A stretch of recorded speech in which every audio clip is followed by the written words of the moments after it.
Hello. Welcome back to my channel. This is Dr. Uche. I'm sure I've gotten familiar with a lot of people who watch this channel by now, but if you are new, I am a publisher and a book reviewer, a bibliophile. I come to discuss biography writing tips, and I also review interesting reads from across the diaspora.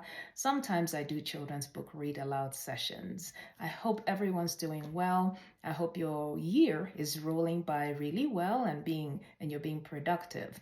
Today I am reviewing The Light We Carry by Michelle Obama. I had mentioned earlier on this platform that I was going to review it. I finished reading it a few weeks ago and I'm so excited to tell you what I thought about it. Before I start, if you're watching this on YouTube, go ahead and hit subscribe. And if you hit the notification bell, you know when I upload new videos, okay? I'm just coming back from my Saturday morning exercise. So pardon the exercise gear and the sweaty skin. But I wanted to tell you what I think about The Light We Carry. Light We Carry by Michelle Obama. It was published, I believe, late last year.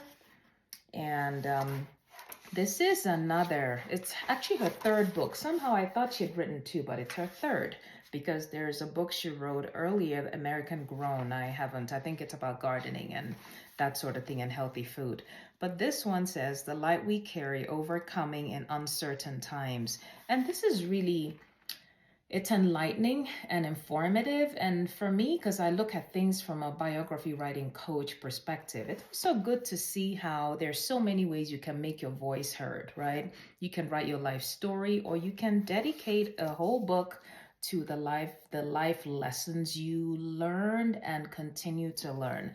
And this is one of those, this is what I've learned, see if it helps you kind of books. Okay, so she talks about how to overcome in uncertain times. She talks about how to polish up or brighten up something that is wonderful in every single one of us, which is our light. How everybody has the capability to illuminate the world. Everybody has a way they can add so much positivity to the world, to other people. And that's really what she's talking about. But it's not something we always know how to polish. We don't always know how to bring out the best in us. We don't always know what skills can help us to continue to shine that light bright, even in very challenging times. So she shares some examples. She starts by saying, to all those who use their light to make sure that others feel seen. This book is dedicated to my mom and dad, Marian and Fraser, who instilled in me the values I've long used to navigate the world. Their common sense wisdom made our home a space where I felt seen and heard, where I could practice making my own decisions, where I could become the kind of person I wanted to be. They were consistently there for me, and their unconditional love taught me that I had a voice very early on in my life. I'm so grateful to them for igniting my light. So this is what a beautiful tribute to her parents. And then this book is divided into 3 parts. It's a pretty short read, actually. Each part has, the first part has 4 chapters and the last 2 parts have 3 chapters each. So she starts by saying the power of small, decoding fear, starting kind, am I seen? She gives a lot of examples. And I think the very beginning talks about sort of how the world can beat us up, right? The power of small, decoding fear, starting kind. She delves into the challenges that can degrade a person's light early on in life and how it often takes effort to break out of those hindering thoughts. There's one particular example she gives of a young woman who worked in her office when she was in the White House, when she was the first lady, who kind of walked around doing her job, but always felt like there was something in her that was not right. She didn't belong here, having an imposter sort of syndrome, all because her father had been to jail. And the day she finally felt strong enough to come out and say it, this young woman felt like a weight had been lifted off of her. So she walked around feeling, I don't fit in. And don't we all have times when we feel that way? For whatever reason, you're in a space and you feel like you don't fit in there. And this book encourages all of us to say, I'm here because I fit here, right? And to own it and to embrace it and to know that everybody here has a story. Everybody probably has something that makes them feel inadequate, but they're owning it and they're faking it till they make it, right? And so it's okay to be all of you, positives, negatives, ideal and less ideal, and still feel like you belong in a space. And she also gives examples of people who put others down and how we have to learn to ignore those naysayers and those people who tell us we don't belong, we're not good enough, how we really ought to like brush them behind, like shake off the dirt off your shoulder. I tell people, just keep going, just ignore those people. They do not matter one bit. Okay, anyone who puts you down does not matter. They don't belong in your life. They don't belong in your life story. That's my philosophy, because somebody who loves you, who cares for you or your future, would find a way to help you to be optimistic, hardworking, positive, and yet realistic, without putting you down. Okay, so that's a very important life lesson that she shares. She talks then about, she goes into part two. Part two, in my opinion, is where she talks about the tools we have to acquire, the tools we acquire that help us to tackle the world better. Okay, she talks about my kitchen table, which is a circle of supportive friends where one can really be honest and vulnerable and feel like they are being supported, not attacked, and not people who are going to talk behind your back. And how that is work in progress. You have to nurture your society, your friendships. You have to, at the same time, be discerning. You can't just trust anyone, right? You have to be discerning and figure out who has earned your trust. And when you find out who's earned your trust, we all need to also work hard at being a good friend to those people, right? And we have to nurture those friendships. Gosh, tell me about it. I'm in the thick of parenting little children. I know how it gets so busy and it with work and life, and it takes extra effort to even say to a friend, let's have coffee or tea, or even call someone, because you're chasing around all sorts of things, going to kids activities and work and groceries and everything, and there's really no time. And then 10, 15 years later, these kids are grown up and you haven't nurtured anything for 10 to 15 years. So it takes effort to do that. And she describes how she really went out of her way, even in the White House, to identify people who became friends, even after she left the White House. And she didn't go pick just anyone she met. She was very careful in picking and choosing who she would allow into her trusted web. And I think it goes without saying that sometimes we all make a mistake and we allow people in who we thought were worth it. But if we realize that is not the case, we need to let them go. We need to be bold and let them go. Everyone is not meant to be part of your story. And everyone is not meant to be part of your story at every given time, right? Some people do have a season. There's a season when they applied. They were to be your friend in that season, but it's possible that in another season, they were not really meant to be part of your story. And we have to be bold and let that go. And she talks about that.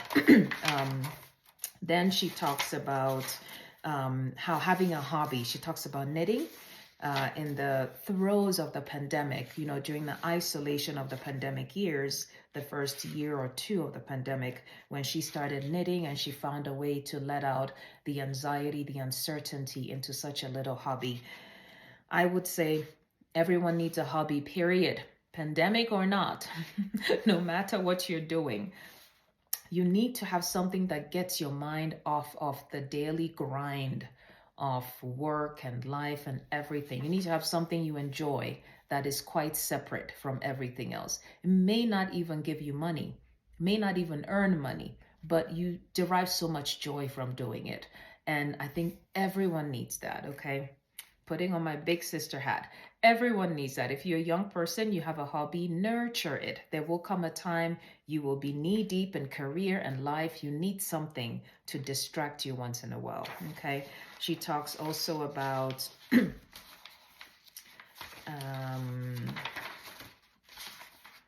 I'm pulling out the chapter. Sorry. Here. Partnering well. That's important. I guess the thing is, how many people in their 20s know that or have the skills? And 20s, 30s is probably when a lot of people partner, right? So if anyone is wise enough to actually look out literature when they're that young, this book would be very helpful. How you, they're the early romantic things that seem nice, but that's not what tells you who is a worthwhile, dependable person. She talks about going to Hawaii with her then boyfriend, Barack Obama, how they would go to the beach. She thought they were going to take romantic walks down the beach, along the beach forever, every day, and sit in the sun and soak in the sights, and only to realize this man wanted to sit there for a little bit and then go back to his parents, his grandparents' apartment, and sit down and talk to his family, see what problems his grandparents were having, what problems his young half sister was having, what problems his mother was having with her PhD or something she was doing at the time. See how he could help. Sit up all night, work with everyone, make sure everyone's problems are kind of addressed before he would go to sleep, and do it every day. And there goes my romantic first trip to Hawaii, her 20-something-year-old self was thinking. But in retrospect, that showed dependability. That showed somebody who is a full person, who's able to be 100% present and contribute to his loved ones' issues, pay attention, not be absent. And such traits, she says, came in handy in a marriage, in raising children. And so some really, really important pearls she's throwing here. She's giving out here. She also talks about her mom, all the lessons she learned from her mom, and her dad, her parents. As you know, she lost her father very early on in her 20s. That was also another important part of this. Teach your children to wake up on their own and get dressed. I'm gonna own up, I actually implemented that with my 7-year-old, and I was amazed at how he felt so empowered. And I said to him, you have to wake up and get dressed when this alarm goes off. And to my amazement, he's doing it. I had taken it on myself to have one more thing to do, to wake up my little 7-year-old and make sure he's dressed. But I gave him that responsibility, and he is doing a great job of it. So that was a take home for me, and I implemented it. I'm very proud to say that it was actually very, very helpful. So this is Michelle Obama's The Light We Carry.